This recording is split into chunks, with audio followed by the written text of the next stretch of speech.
sa tubig na cornstarch, 1½ tablespoon. Yan, ginger, hiniwa ng pahaba, bawang, dinikdik at pinagtadtad ng maliliit, tsaka 1½ sibuyas. O pwede rin, depende sa inyo kung ilang sibuyas ang gusto nyo. Tsaka sili, optional. Ako kasi gusto ko maanghang. Tsaka isang katamtaman laking piniritong bangus. Medyo sunog po yung bangus, no? Gusto ko kasi medyo lutong-luto eh. Yan. Depende po sa inyo kung ano yung gusto nyong luto ng bangus o pagkakaprito. 1 medium carrots, hiniwa ng maninipis, pahaba. Asin, 1 teaspoon asin.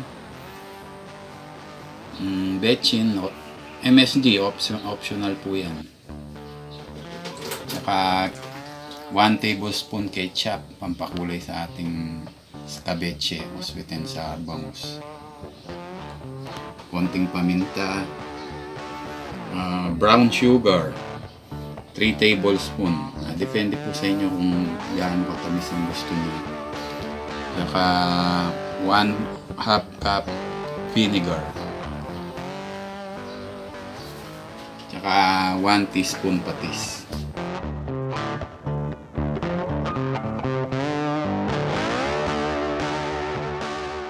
So, umpisan na po natin iluto ang ating escabecheng bangus o sweet and sour bangus. Lagay lang po tayo ng 2 sandok ng mantika. Yan. Canola oil po yung ginamit natin, no?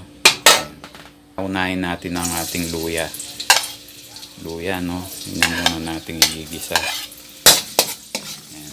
Luwa-luwin lang po natin. Try nating maprito ang ating luya. Yan. Medyo na prito-prito na ng konti, sunod natin ang ating bawang. Ako kasi gusto ko yung bawang medyo sunog ng konti, yung golden brown. Pag medyo luto na yung ating bawang, sunod natin yung ating sibuyas. Yan. Yan. Waluin lang natin. Yan. Tatandaan ko po, no?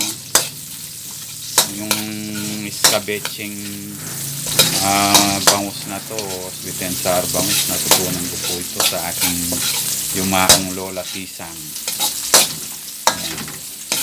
Sa kanya ko po nalaman ito.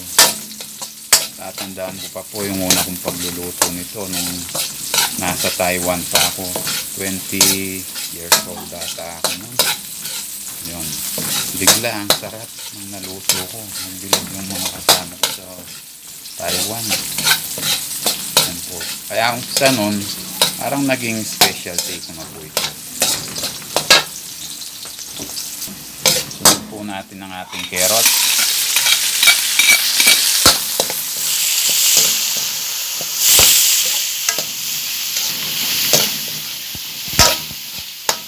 Isa lang po natin, prito-prito ng konti ng ating carrots para medyo hindi matigas mamaya pag sinayin natin.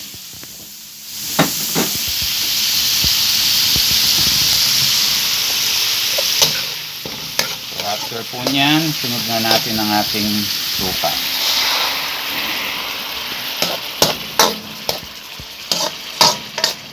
Half cup ng suka.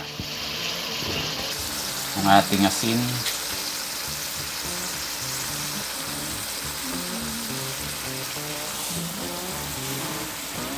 Yan po ang ating asin. 1 teaspoon.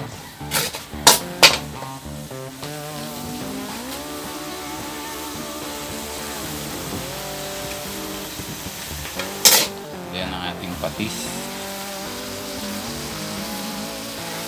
1 teaspoon din po.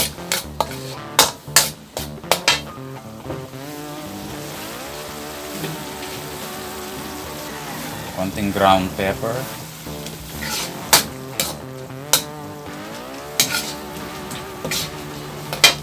Sili. Yung isa po iniwa ko para lumabas yung katas. Pero yung dalawa hindi ko iniwa. Masarap po kasi pag maanghang.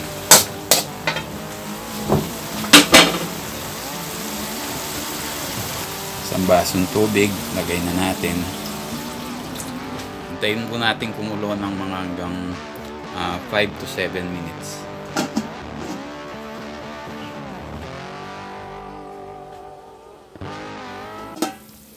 O yan po, kumukulo na ang ating escabeche, ang bango. Lagay po natin ng ketchup. Pampakulay lang po ito, ano. Pwede nyong wag lagyan, pero kung gusto ko medyo makulay. 1 tablespoon lang po yan. Para medyo may kulay ng konti ang ating escabeche. Yan. Yan. Tapos yung ating asukal.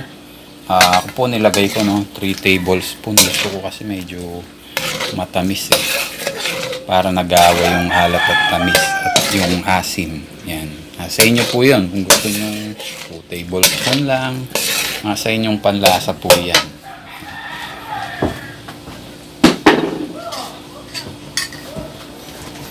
Then, ilagay na po natin ang ating slurry o yung 1.5 tablespoon na cornstarch na dinissolve sa ating tubig.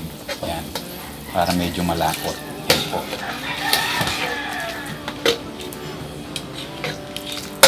Depende po sa inyo, no? Kung gaano malapot ang gusto nyo. Pag hindi pa okay, pwede nyo dagdagan. No? Pero sa akin, okay na to. Yan. Okay na yung lapot.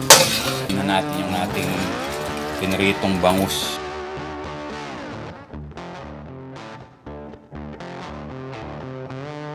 So, after 10 minutes po, no, simmer natin for 8 to 10 minutes para maluto yung ating suka.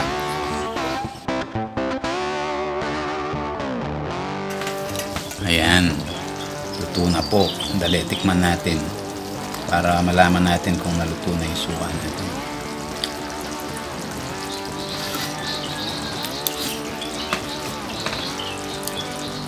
Sarap. So, okay na po after 10 minutes.